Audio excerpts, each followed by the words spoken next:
Welcome to another interview in our FM Expert series. Today I'm joined by Neil Usher. Hi Neil, good to see you. Hi there, thanks for the invitation. Well, thank you for joining us. Neil is the Chief Partnership Officer at GoSpace AI. And as some of you may know, he's also the author of The Elemental Workplace, which I think, what year did that come out, Neil? It was 2018, March. 18, okay. Neil was going to talk to us sort of generally about his career in FM, but I have, since he and I were chatting earlier, I've persuaded him to talk to us about change because we haven't had a session on change yet. And you may or may not know that Neil is, or has written, I believe, haven't you finished it, his next book, which is called Elemental Change, which is coming out in November. So we're going to get a bit of a sneak preview as to some of the thoughts, some of the things that perhaps can get us thinking about change. So Neil, I'm going to hand over to you. Thank you for joining us. Okay, fantastic. No, it's great to be here. It's absolutely belting down outside. If you can hear any of the rain falling on my roof. So yes, I've spent some time now sort of thinking about change and sort of living with change in our industry. I think what's been fascinating over the last probably sort of 10 years or so, in particular with some of the work I did at Sky and some of the work I did at Rio Tinto and at Honeywell. Thinking about how how as workplace and corporate real estate leaders, we're actually fundamentally leaders of change. I actually think it's the sort of the primary discipline, and I do say to people quite regularly, it's instead of thinking about change as some sort of downstream plug-in to a technical project, to a workplace or a real estate project, it's what we're sort of living with and driving and leading every day of our working lives. Yeah. So actually we need to sort of flip this 180 degrees. Change is the primary discipline.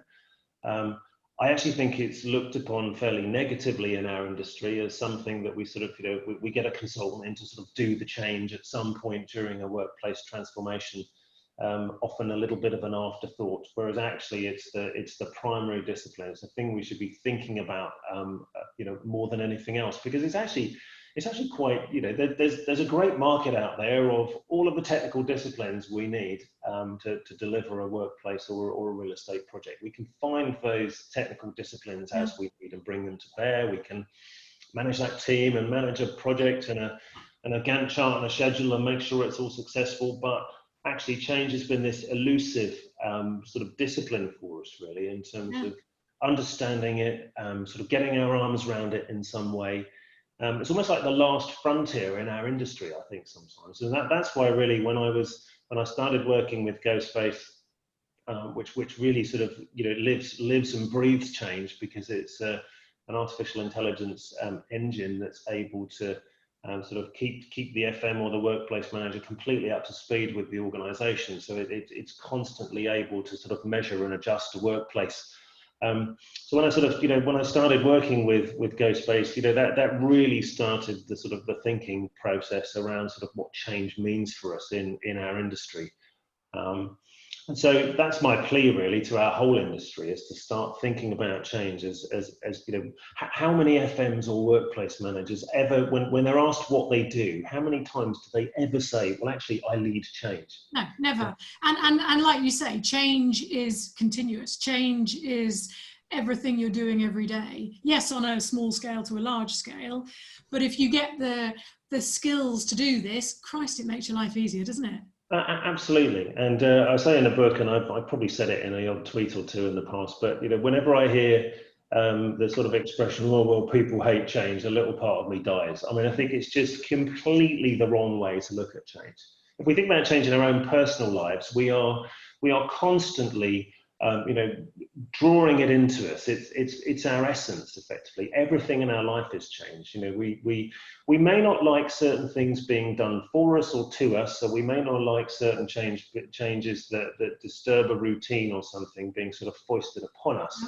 But if we actually think about all of our own aspirations and where we want our lives to go, even at a personal level, that is us looking for opportunities. That's us creating a vision for what we want to achieve, and then putting some sort of plan in place to set out to achieve it, and evolving our life. It's the essence of humanity, effectively. So do you think the negative connotation in the workplace comes from the fact that it's happening to people rather than it's something they have chosen, and that kind of is the workplace fundamentally for many people? This is your desk, this is where you're sitting, this is what you're doing, this is how the setup is for you. The autonomy, you know, is lacking, isn't it? So change therefore happens to you, which potentially is why the negative connotation is there. What I see in workplace quite a lot is an attempt to change people. And actually what we're trying to do is give people the skills, the resources, the motivation, the understanding to change themselves. Yeah. So it's very much an adaptation-oriented strategy rather than an adoption-oriented strategy. You can think about it in terms of a sort of mobile phone, really, in terms, you know, you would download an app to your mobile phone and that's you adopting something. Yeah. But you could just as easily then not use it or delete it. It doesn't really mean anything to you. Whereas, you know, adaptation is more about an update to your operating system, which is where something has actually changed permanently, and you know, very often you're not sort of necessarily completely conscious of that, but actually it's helping you evolve, and it's helping you then to use all of those applications that you have. And you as a human being are the bridge between all of those applications, but an adaptation oriented strategy helps us to evolve as human beings. So we're not about changing people, we're about helping them to change themselves, and that takes time. It's a great analogy, I like it. Yeah, that takes time. You know, we have deadlines in our industry as well. You know, we're either relocating, so people are moving, or the organisation is changing its form and its structure, so something has to happen by a certain date. And actually, I borrowed quite a lot of this from sort of thinking about sort of you know, social media applications and large-scale technical applications, where they are much more adaptation-oriented in terms of the change process. Where, you know, very often there's some parallel running. People have time to familiarise themselves. They have time to understand the opportunities that are afforded by a different sort of working environment. But, you know, in property, we're absolutely, you know, fundamentally convinced that people should behave differently when that line is crossed. Yeah. They should shed all of their old behaviours and they should adopt all of these new behaviours because we've told you over and over again how you we've decided. Yes. Yeah. And then we get really surprised when people don't do that and they do something different, or they go back to the old ways of behaving. It's because they've downloaded the app, they've decided they don't like it, or they have no need for it, and they've deleted it again. And it's not, you know, they haven't evolved. And that's our job in leading change in this industry, is to give people those skills and resources to change themselves. So let's assume people listening to this are going, oh my God, that makes perfect sense. I love that. And he's absolutely right. We now come on to the how. How do we become leaders of change? Because I think anyone listening to this would go, yeah, that makes complete sense. Give me some hows. That's an interesting one, actually, and I've got to be careful I don't give too much away in relation to a book coming out. Otherwise, people will say, I really don't need to spend the $12.99 on this. But realistically, you know, there are sort of three stages to all of this. I rather like the sort of the why, how, what approach to all of this. And, you know, why are we changing? What I'm trying to set out as some sort of fundamental, you know, philosophical sort of infrastructure, effectively, of change. Then the how, really, which is this sort of operating system of change, where we start to look at sort of, you know, what we actually need to change, the you know, those building blocks. And then we do have to actually do some stuff, you know, in order to give people those skills and resources. So then the what of change are all the sort of generically framed as possible, all the sorts of things that we might have people do in order to build their understanding and to, as I say, to take on those skills and resources to enable them to change. And so there is a very sort of clear structure here. Realistically, I'm hoping that the sort of the philosophical part of it, the infrastructure, just becomes something that then for everyone in our industry becomes kind of second nature, and they only have to read it once. In terms of the how, you might need to sort of come back to it from time to time, but I've tried to make it as practical as possible. Things you can actually use, things you can do something with, rather than just talking about, wouldn't it be nice to be ready for change? And then it's very practical in terms of the what.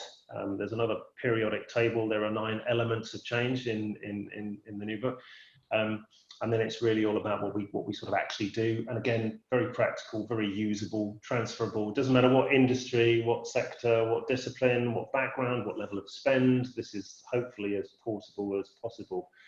But I guess sort of right back to that beginning in terms of, thinking about change, I think for our industry, some time needs to be spent on that, because what we're going to be facing in the post-COVID future, is I think irrespective of a vaccine or some means of actually controlling the virus or it sort of being eradicated in some way, we've become much more sensitive to what these events can do to our lives, because it's been sort of fairly fundamental in this respect. So I don't think anybody is going to get a return to work right first time. It's going to be a process of measuring and adjusting and evolving as we go.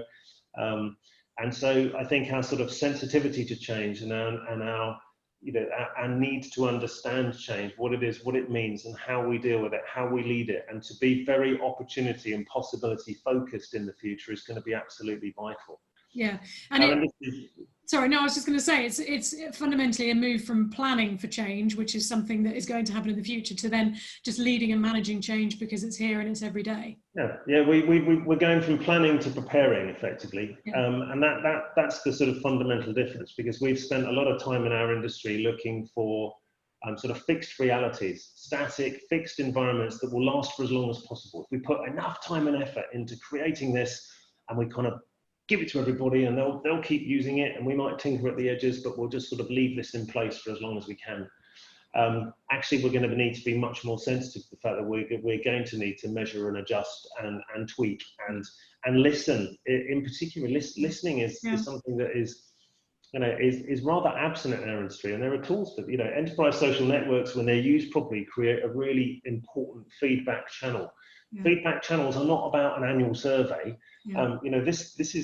We're going to need to be sensitive enough to all of this to be able to have a feedback channel which is living with us day in, day out. We need to understand how people feel, what they need, what the organization needs, and to be able to respond immediately to that, and anticipate it as far as possible. Not just look at the past, but actually have a much more sort of emergent mindset to think about what might be needed in the future as well. Yeah, I think that's a really important point.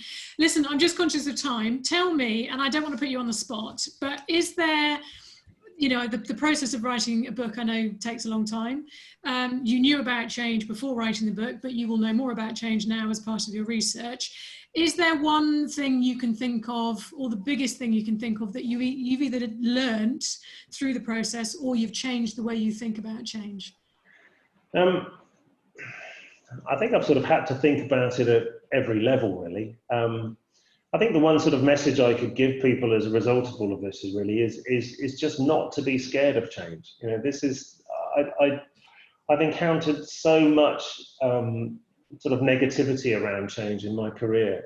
Doesn't matter which country I've been working in or which sort of sector, there is a huge negativity towards change. Now is the opportunity. We have this amazing opportunity as an industry to shape a future that we, as we were chatting earlier, the sort of conversations we have, at the end of a conference when we've got a glass of wine in our hand and we're really just kind of letting our imagination wander and thinking about what the future might be.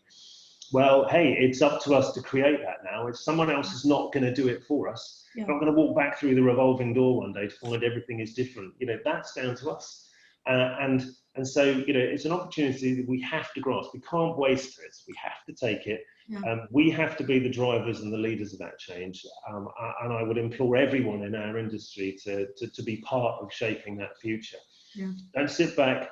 Don't bury your head in the sand. The industry needs you to be part of it. And I'd like to think that everybody will think that this is the best opportunity in the whole time I've been in this business, the best opportunity we've probably ever faced to create a better world of work and the workplace. Yeah, I think, oh my God, it's almost like you've done this before. What a beautiful line to finish on. Totally unrehearsed, never done before, but I might use it again if that's okay. Totally unrehearsed. Listen, thank you ever so much for your time, Neil. I just think it's such an important subject, and I'm glad I persuaded you to talk about that, because I think it's a reframing, isn't it? Which we all need to do. I think we're all guilty of it. We all need to do it. So you've given us a collective kick up the backside, and I appreciate that. Thank you very much. Thanks for inviting me to be here. It's been a real pleasure. Thanks. Thanks, Neil.